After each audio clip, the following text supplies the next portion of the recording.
What other African leaders need to learn from Ibrahim Traore? Hi viewers, in today's video we are going to look into what other African leaders need to learn from Ibrahim Traore. Why Burkina Faso's leader attracts attention. Two coups in less than 9 months, in January and September 2022, have made Ibrahim Traore the president of Burkina Faso for today. When he and other junior military officers overthrew Lieutenant Colonel Paul-Henri Damiba, who had also become the presidency in a coup in January, he became the youngest head of state in history in September. In a broadcast speech on October 1, 2022, Traore provided justification for Damiba's removal from power, claiming that the beleaguered head of state had neglected to confront the ongoing issue of insurgency. Traore, 7 years his junior and 2 ranks behind Damiba in the military hierarchy, had removed the 41-year-old leader. Traore holds the rank of capitaine, which is French for captain, in the military hierarchy. The rank of captain is followed by 3 others. Accordingly, they are colonel, lieutenant colonel, and commandant. Burkina Faso followed the military command system of France since it was formerly a French colony. Although many people characterize Traore's ascent as meteoric, among the military community, his ascent to the top was inevitable. Traore had his biggest breakthrough in the military in 2014, when he was sent to Mali as a soldier as part of the MINUSMA program of the United Nations, following relatively junior service in Burkina Faso. In the past, military personnel from Burkina Faso informed Radio Omega that Traore showed bravery when serving in Mali. An unidentified source informed Radio Omega that Traore, who was 26 years old at the time, defeated a complex attack by extreme militants in the northern Timbuktu area. According to the source, Traore demonstrated leadership qualities such as being willful, courageous, and close to his men while serving as a lieutenant. In addition to his mission in Mali, Traore played a significant role in the counterinsurgency efforts in his home country of Burkina Faso from 2019 to 2022. In 2020, he was elevated to the position of captain. Not long after leading a coup against Damiba's government in September 2022, Traore said that anybody doubting his eligibility for the presidency will bring up his age, 34. I am aware that the majority of you are older than me. In October 2022, he informed government leaders, "We did not want what happened, the coup against Damiba, but we did not have a choice."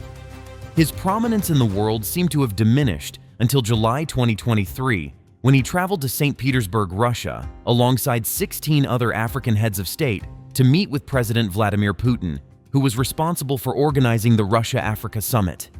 The other presidents were wearing their trademark pricey suits that were specially fitted. However, the tall Traore, who stands just over 6 feet tall, arrived dressed in military fatigues, tactical gloves, and a red beret. At the Expo Forum, the site of the summit, Traore was one of the few, if not the only, visiting presidents to return the salute as he passed the security guards greeting the incoming heads of state.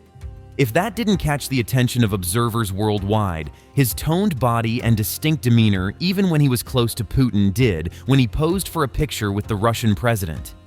The issue lies in the fact that African leaders of state, who offer no assistance to those facing hardship, align themselves with the imperialists who label us as militia. Consequently, they ultimately label us as individuals who disregard human rights. Traore stated, "Heads of state from Africa, we have to quit dancing like puppets every time the imperialists tug on our ropes." He continued by denouncing African politicians that enjoy freebies. President Vladimir Putin declared on July 27th that food will be sent to Africa at no cost. We are pleased with this and express our gratitude. But this is also a message to our heads of state in Africa. We must make sure that our people's food supply is self-sufficient before we come here for the next conference.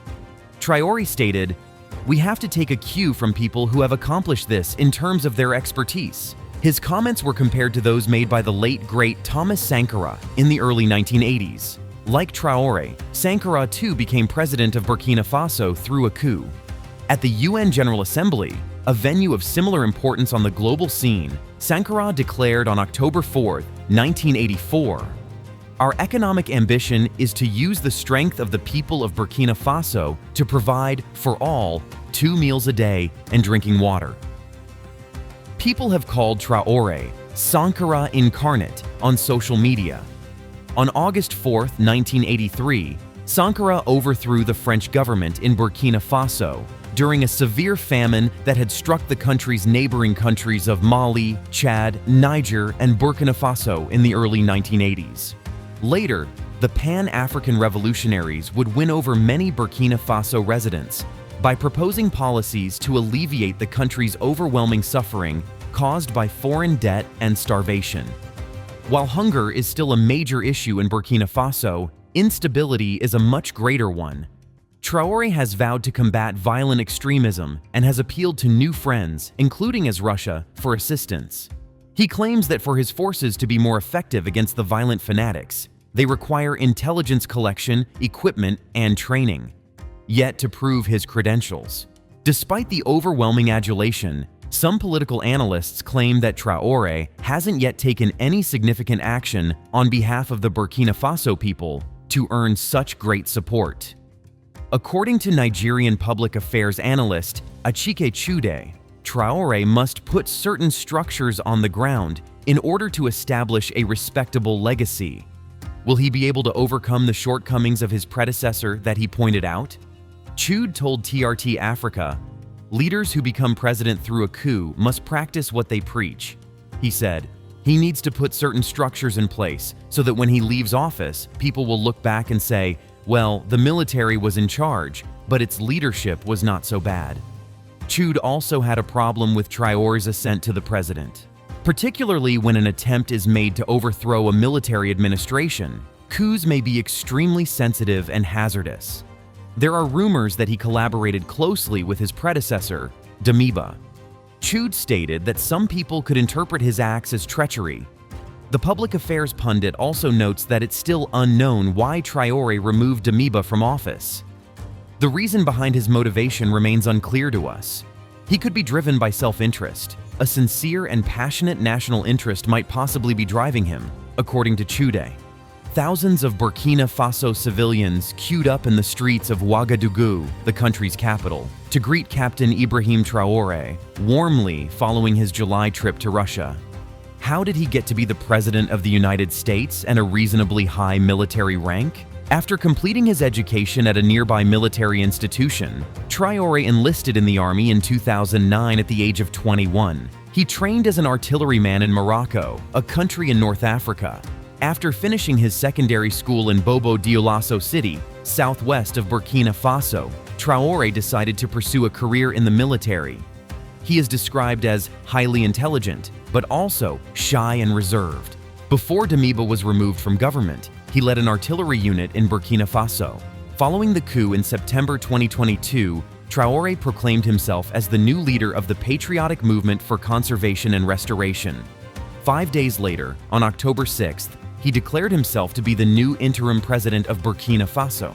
Therefore, Ibrahim Traore, the president of Burkina Faso, has been praised for his leadership style and policies.